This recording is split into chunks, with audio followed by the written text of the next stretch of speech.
It's regarded as one of the most prestigious marathons in the world, and not only the oldest annual marathon, but one of the largest. Nearly 30,000 runners. Some cross the globe to get here, but for others, this is home. My entire life, I watched the Boston Marathon and was always in awe of people who could run the Boston Marathon. People recognize you, and just the roar that you get from there is very, very special. Just kind of being in like the hometown arena. You know, this is where I live. This is all the community that I've kind of gotten to know over the last several years. So it's really nice to kind of have that anchoring for the marathon as well.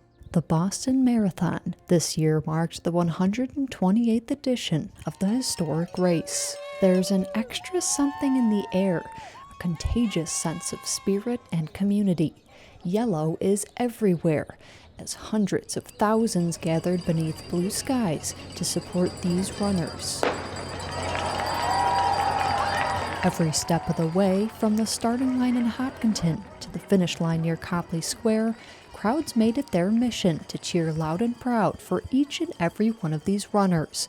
Here in Framingham, La Cantina marks 5.5 miles into the race, and for Lisa Burgess, Framingham resident and 6-time Boston Marathon runner, it's one of her favorite parts of the route. Framingham is incredible because you know everybody and everybody's cheering for you. Lisa now has 10 marathons under her belt.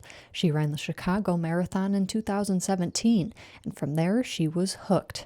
Running has always been important to her.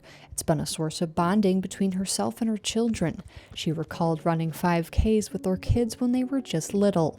But pounding the pavement is also an outlet for Lisa. Physically, like being able for my own personal self to deal with the challenges in my life, to go out for a run changes my whole perspective on things. Lisa's husband passed away in 2016. It hit her and her family hard. It's been all about the community and really my mental health through being a sole parent and raising my kids and getting them through college and their grief process. Even more meaningful to Lisa than the running itself is the fundraising and charity work that goes into these events. In previous Boston marathons, Lisa has run to raise money for organizations like Call to Talk and Jeff's Place, both of which provide mental health and grief support to the community. It gives you extra motivation because you know you're doing it for a greater purpose. It's not just to complete the marathon, but it's for what you're doing for these organizations who are so grateful for what you're doing. This year, Lisa ran to support the Greater Framingham Running Club,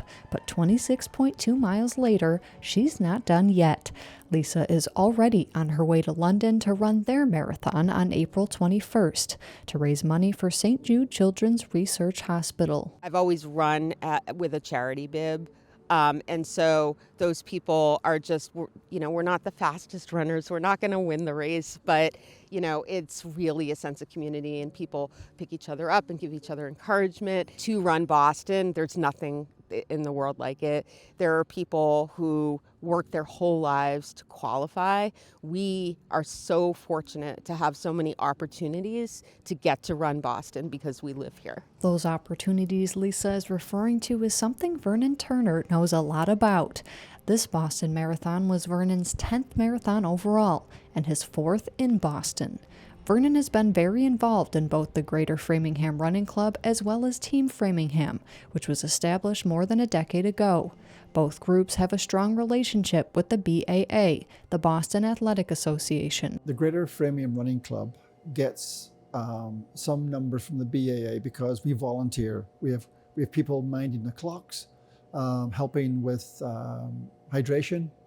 So because the course runs through Framingham, the BAA gives the running club a few numbers. Then there's the BAA giving the city its 22 or 23 numbers to raise for charities. And that's where I first got my first taste of running marathons. Vernon ran the first year Team Framingham was established, and he considers himself lucky that his name was selected out of a random lottery drawing. I remember well thinking, I never win any lotteries. I'm hopeless at scratch tickets. I'll throw my name into this. And my wife always reminds me, be careful what you ask for. And sure enough, my name got pulled. Vernon has a lot of pride in Team Framingham's fundraising abilities. He told me this is the first year the group has surpassed raising $1 million for various charities. Around about mile 18 and 19 of any race, I'm asking myself, why am I doing this? And then you realize you've got an opportunity to do something that's not easy, that's unique, and you've got a lot of people who are supporting you to have the opportunity to run in a global marathon, one of the 6 top marathons in the world. Just blows your mind.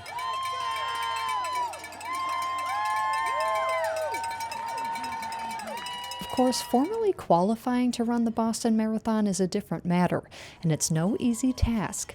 It's one of the most competitive races in the world, with extremely challenging qualifying times. Framingham's own Nicole Terry knows that better than just about anyone. You know, when I ran my first marathon, I thought it'd be super cool to be able to qualify for Boston. I didn't know if I could actually do it, and then when I did, I was so excited. I was like, this is, you know, the marathon to run. In and amongst the miles upon miles of spectators, Nicole had a special little fan out there cheering her on, her 9-month-old son, Isaac. I actually ran my qualifying marathon in 2022. I found out I was pregnant in 2023, but I was already signed up for Boston. I was already assuming I was going to run it, and I was going to be 6 months pregnant for the 2023 marathon. I was trying to figure out, like, can I make it in the 6-hour cutoff time? Am I going to be able to do it? And the BAA finally announced their pregnancy deferral, so I took that, and now I'm running this year instead. Nicole admitted it's been tough training with a newborn baby at home.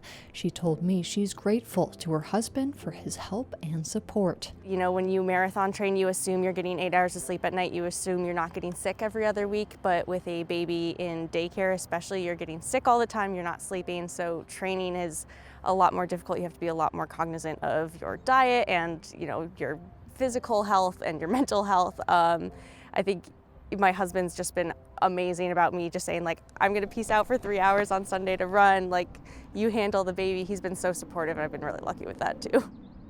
Even as these runners got further and further from Framingham, they knew there would be no shortage of love and support waiting for them. I've been getting very emotional even, like, thinking about it. I think that's just so special to have, like, the community, like, just being able to cheer and, like, so excited for people that they don't even know, right? Like, I can't even imagine standing outside and screaming for people I don't know for that many hours, and the fact that they do it every year is amazing. I can't even explain what that feels like. It's just one of the pinnacle moments, you know, in my life.